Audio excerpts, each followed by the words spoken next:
Patricia López del Río, responsable de renta variable de Credit Suisse Gestión. Buenos días, Patricia. Hola, ¿qué tal? Está con nosotros también Juan Rodríguez Fraile, Country Manager de Grupama Asset Management Iberia y Latinoamérica. Juan, buenos días. Hola, buenos días, ¿cómo estáis? Y Luis Buiceta, director de inversiones en España de Creant Asset Management. Bienvenido, buenos días, Luis. Muchas gracias, buenos días.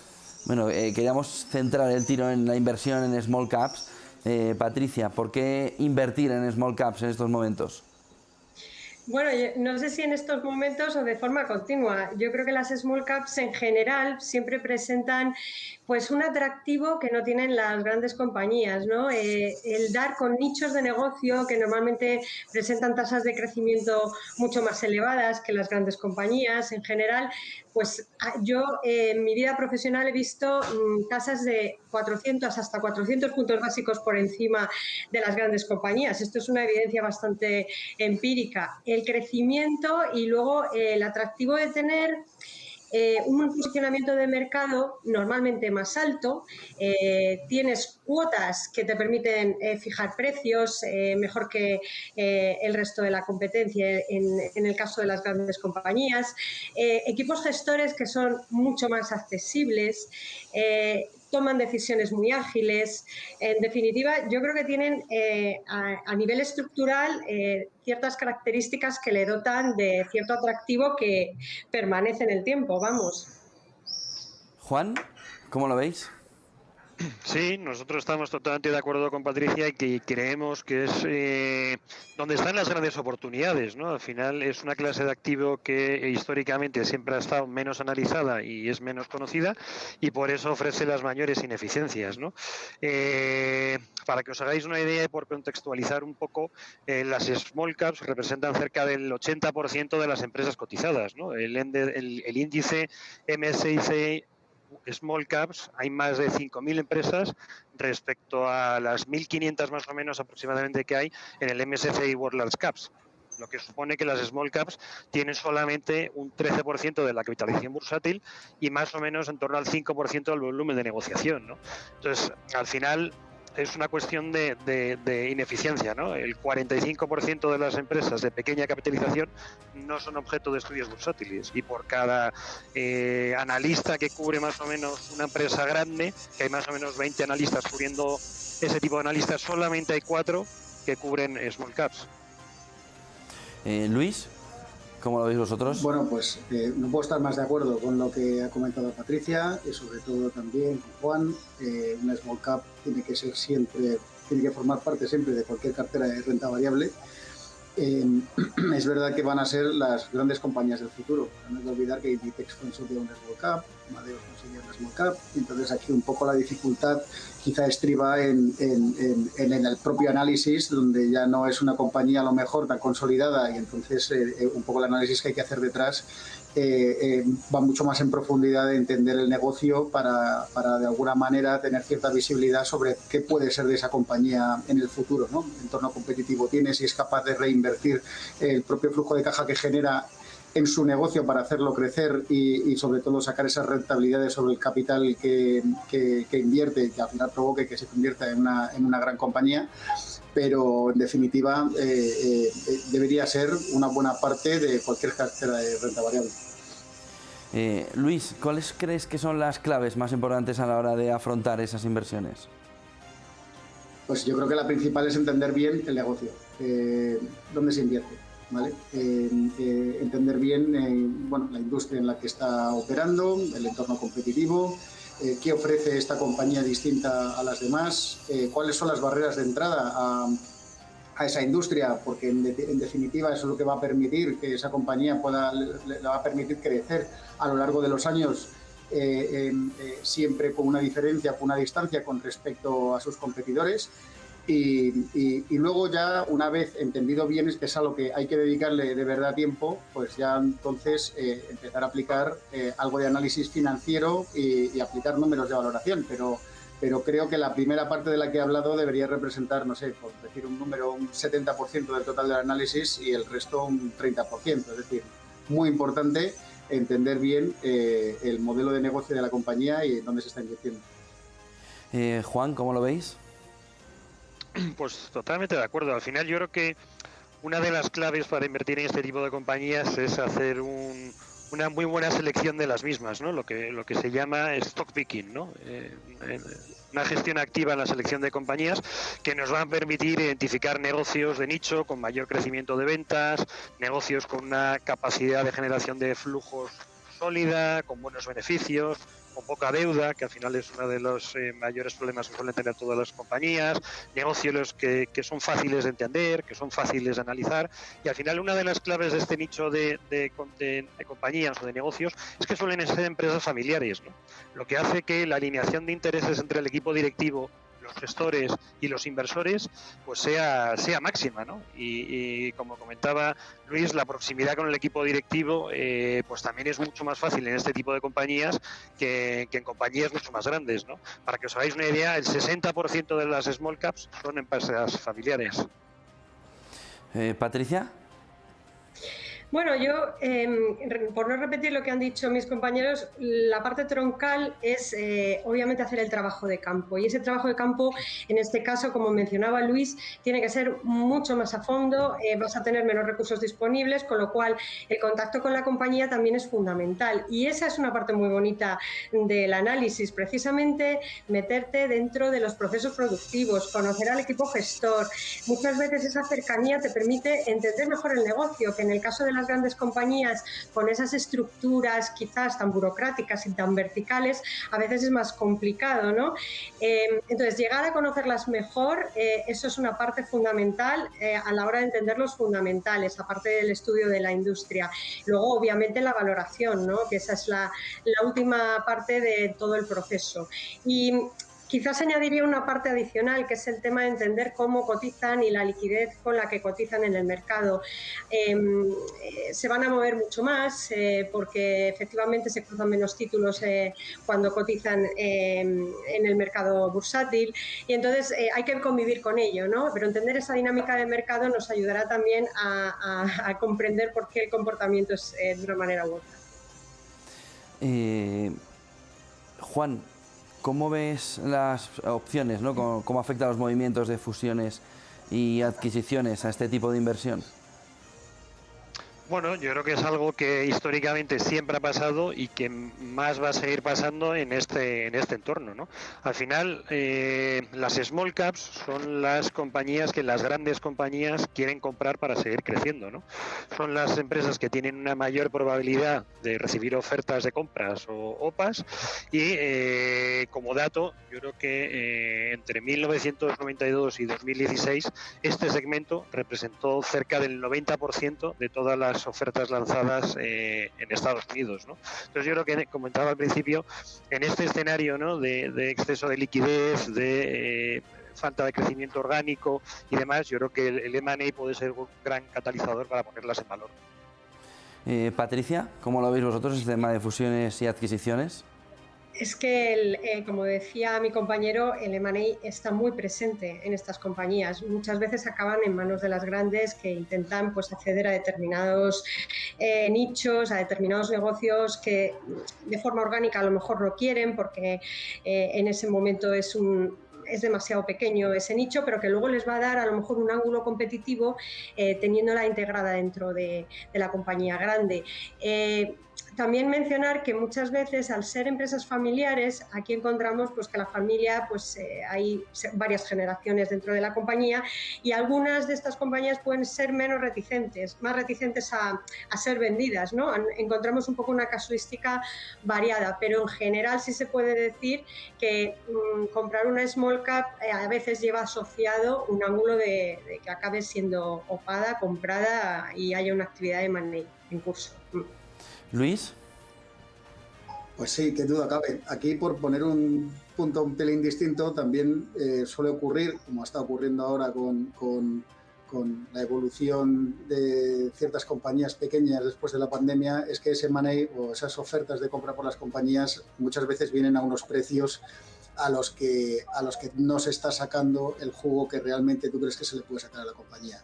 Son operaciones oportunísticas en las que o el dueño o parte de los dueños de la compañía o incluso un competidor se cree que a lo mejor poniéndole una prima de un 20 o un 25% a la cotización actual, bueno, pues que la gente va a acudir.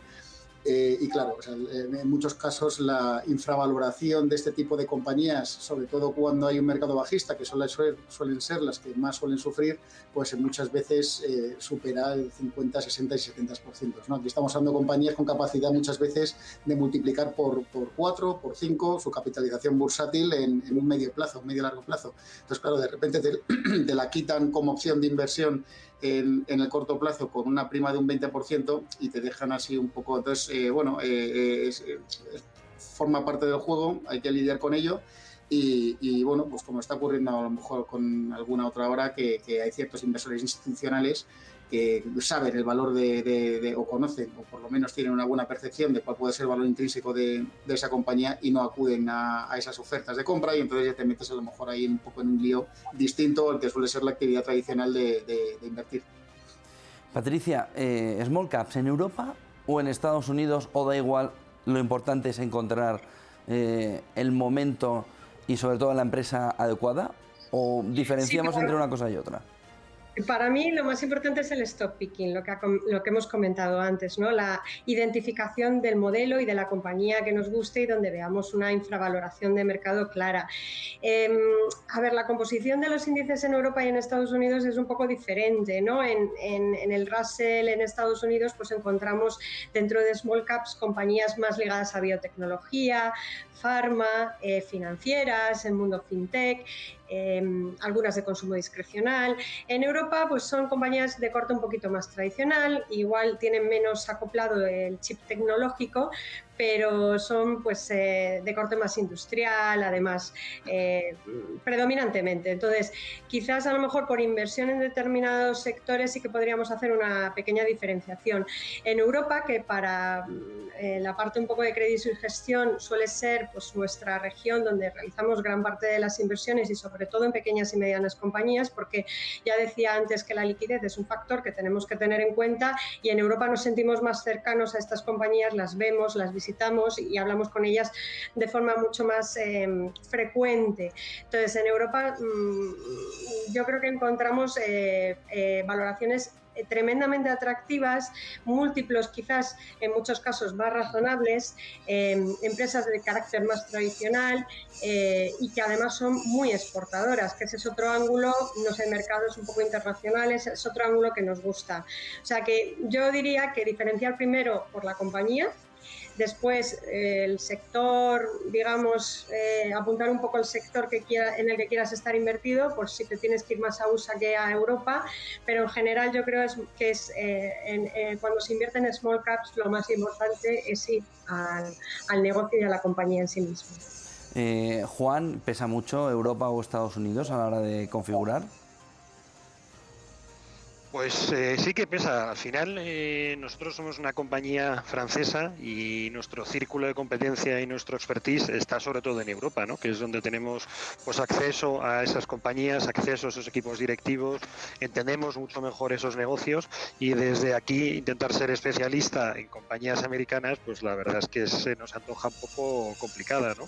Entonces, para nosotros también, por un tema de valoración, que en Estados Unidos pues están las cosas muchísimo más altas, la verdad es que sin ninguna duda estamos más positivos en Europa.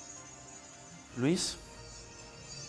Pues me pasa un poco lo mismo. Al final, la inversión en small caps hace mucho la cercanía, ¿no? Como comentaba Patricia, y conocer la compañía casi desde que salió a bolsa, hacer un seguimiento al equipo directivo, tener reuniones periódicas con ellos, siempre es más fácil o te da bastante más confianza a la hora de tomar esa decisión de inversión.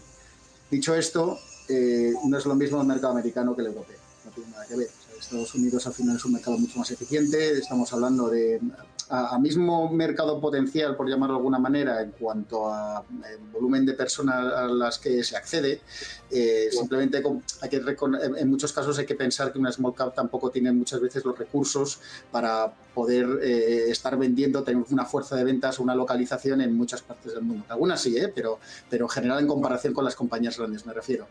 Pero claro, en Estados Unidos es un mercado único de 300 y pico millones de personas, donde la regulación es bastante más ligera que lo que tenemos en Europa, con tantos países, incluso dentro de los países, con regiones, cada una con su regulación, cada una con su mercado, y donde para una compañía que, bueno, pues que tiene limitada su capacidad operativa, pues también le afecta. Entonces, muchas veces ves ese comportamiento de las compañías pequeñas americanas que despuntan, independientemente de que tengan un perfil a lo mejor algo distinto a las europeas en cuanto a la composición de negocio.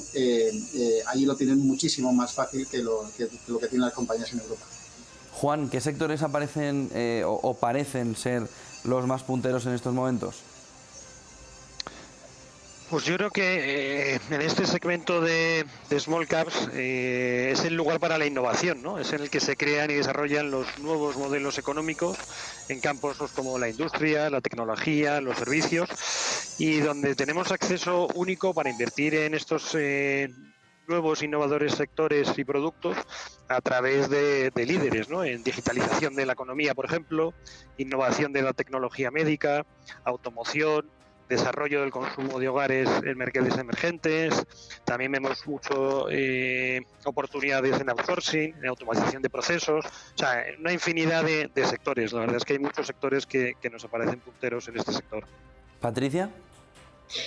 Bueno, a nosotros nos gusta desde Credit Suisse Gestión analizar multitud de sectores. Los que ha mencionado mi compañero son sin duda muy interesantes, pero yo me iría incluso a sectores de economía más tradicional. Ahora nos fijamos mucho en qué compañías pueden estar afectadas por los planes fiscales, el plan de recuperación europeo. Entonces, en ese sentido encontramos muchos productores, pues, de materias primas, de commodities, que hoy con la recuperación del ciclo y con la inversión que se puede hacer en proyectos de infraestructura, pues van a despuntar. También estamos muy centrados todo el tema de optimización energética, ya no solo en renovables, sino también en lo que se refiere a renovación de edificios. Ahí va a haber una oleada enorme de inversión, un poco propulsada por el famoso Green Deal europeo. Entonces nos gustan compañías, pues, que tienen que ver mucho con esa inversión temática en eficiencia energética, en iluminación, etc. Nos gusta mucho movilidad, lo ha mencionado mi compañero, la parte de autos, pero la parte de autos con cierta capacidad de hacer frente a la disrupción tecnológica, es decir, igual más propulsado con el tema eléctrico o incluso con movilidad sostenible. Por ejemplo, el sector de ferrocarril, que va a estar muy de moda este año porque creo que es el año del tren en Europa. Luis, ¿sectores?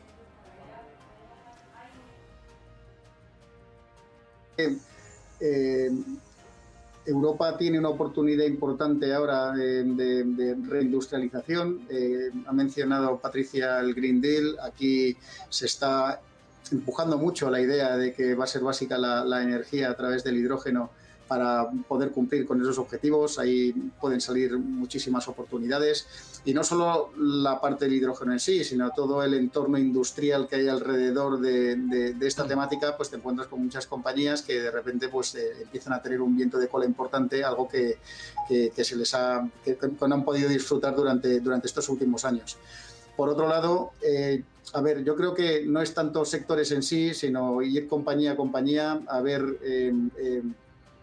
qué negocio tiene, cómo está valorado, y sobre todo viendo que incluso hasta países como España, compañías de la misma calidad que comparables europeos, pues están cotizando con descuentos de un 20 y 25%, que en teoría no tienen ningún sentido, cuando a lo mejor el negocio de esa compañía es perfectamente internacional. Hay muchas compañías que a lo mejor en España no venden ni el 20% de su cuenta de resultados, ¿no?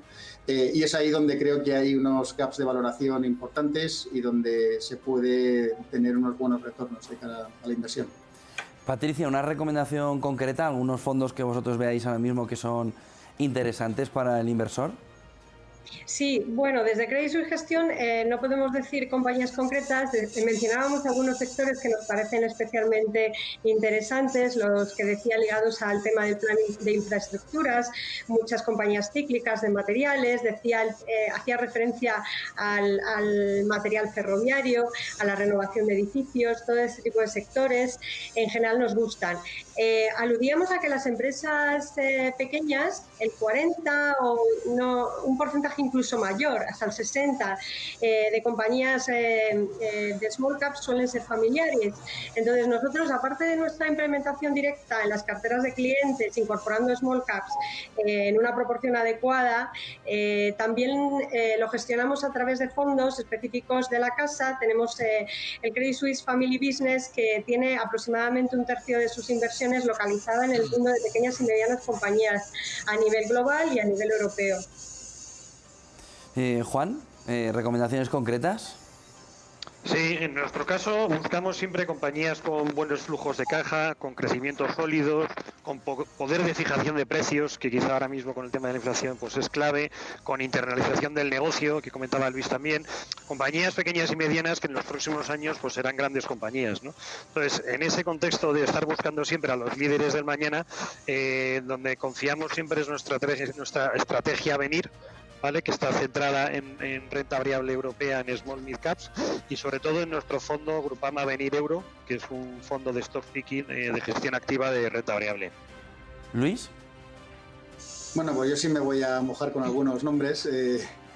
A mí, por ejemplo, en España me gusta bastante una compañía que se llama Global Dominion, me gusta también mucho CAF, Logista, SACIR, incluso, bueno, ya a nivel europeo, por algún nombre también, compañías que podemos tener en cartera. Una compañía francesa que se llama Elis, que se dedica a un poco a la subcontratación de esa limpieza para el mundo de la hostelería y hotelero de ropa de cama, mantel, guía, etcétera. Una compañía como Meggitt, inglesa, que se dedica al mantenimiento y fabricación y mantenimiento de ruedas y frenos para aviones. Veralia, por ejemplo, es una competencia de Vidrala, o incluso Avast, otra compañía inglesa que se dedica al mundo de los antivirus. Bueno, pues como ves, son compañías que no tienen nada que ver una con la otra, son de sectores muy dispares, pero cada una con un potencial importante, según nuestro punto de vista. Muchísimas gracias a los tres. Patricia López del Río, responsable de renta variable de Credit Suisse Gestión. Juan Rodríguez Fraile, Country Manager de Grupama Asset Management Iberia y Latinoamérica, y Luis Buceta, director de inversiones en España de Cream Asset Management. Gracias a los tres, buen día y buen negocio. Muchas gracias a ti. Muchas gracias, igualmente. Un abrazo, hasta luego, buen día.